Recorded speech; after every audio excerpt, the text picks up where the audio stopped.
This is Like Water for Chocolate by Laura Esquivel, narrated by JeShell BERNARDEZ. So a little bit about the author. Laura Esquivel is a Mexican writer and author born in Mexico City, Mexico on September 30th, 1950. Esquivel wrote children's television programs during the 1970s and 80s, and Laura founded a children's theater workshop and wrote and produced dramas for children.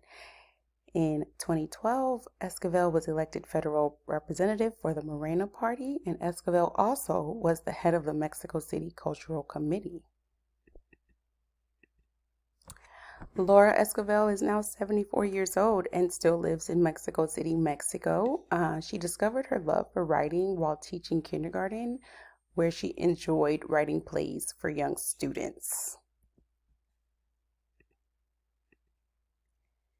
So, like Water for Chocolate, it's in Spanish is translated como agua para chocolate, which means an expression that refers to heating water to a boiling point to make chocolate, which in turn alludes to a heated situation that has reached a breaking point. Like Water for Chocolate was Mexico's best-selling novel in 1990.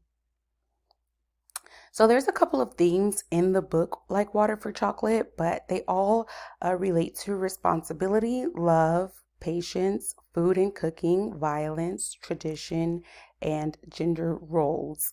I think love might be the most prevalent in this story because it is about kind of a broken heart.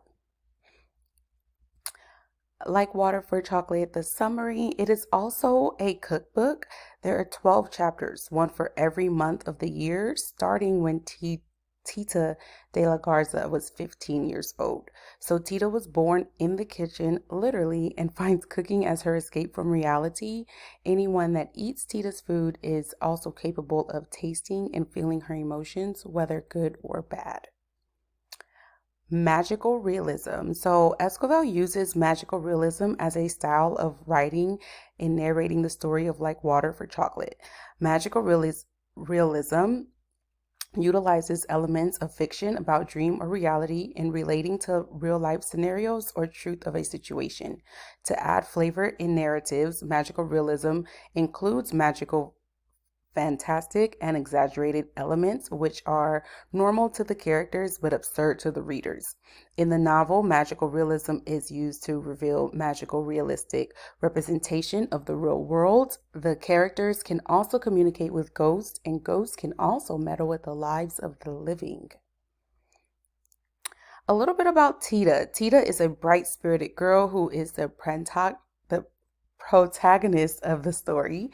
She likes cooking and has a magical ability to infuse her feelings into her cuisine, causing all those who eat her meals to feel her emotions as their own.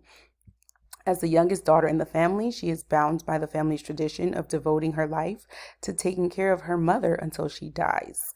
Tita's father did die when she was 2 years old, and her mother's milk dried up instantly from the shock. So Tita's great niece Esperanza says this about Tita. Just as a poet plays with words, Tita juggled ingredients, quantities at will, obtaining phenomenal results, and all for nothing. Her best efforts were in vain. The recipes in Like Water for Chocolate represent Tita's life experiences in general and her inner emotions. Since the main protagonist, Tita, is deeply connected with her love for cooking, the recipes reveal the situations she is facing, and her food transmits her feelings to other people while cooking them. The recipes also serve as memories and traditions being passed down from one generation to another as Tita dies, leaving nothing but her recipe book to her great niece, which serves as the family's heirloom. Mama Elena. Elena is the novel's antagonist, the wife of the late Juan de la Garza and the mother of Tita, Rosara, and Gertrudis. She is a dictatorial, oppressive mother who likes to control the lives of all the people who live and work on the ranch, including her own. So Mama Elena is the prime source of Tita's suffering. Her fierce temperament inspires fear in all three of her daughters, and she keeps Tita from her true love, Pedro. And it is later revealed that Mama Elena herself once suffered from lost love, embittering her for the rest of her life. So Tita's heartbreak, there's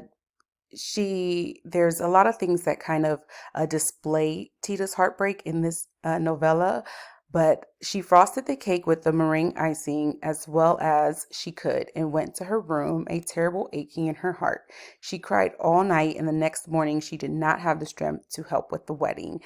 This just kind of describes what Tita was experiencing as the cook and as she was going through all of this pain.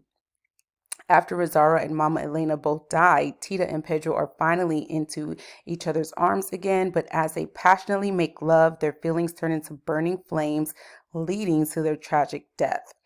Ultimately, they were able to be together, but it did end in them both dying, and dying in a dramatic way, as the story tells.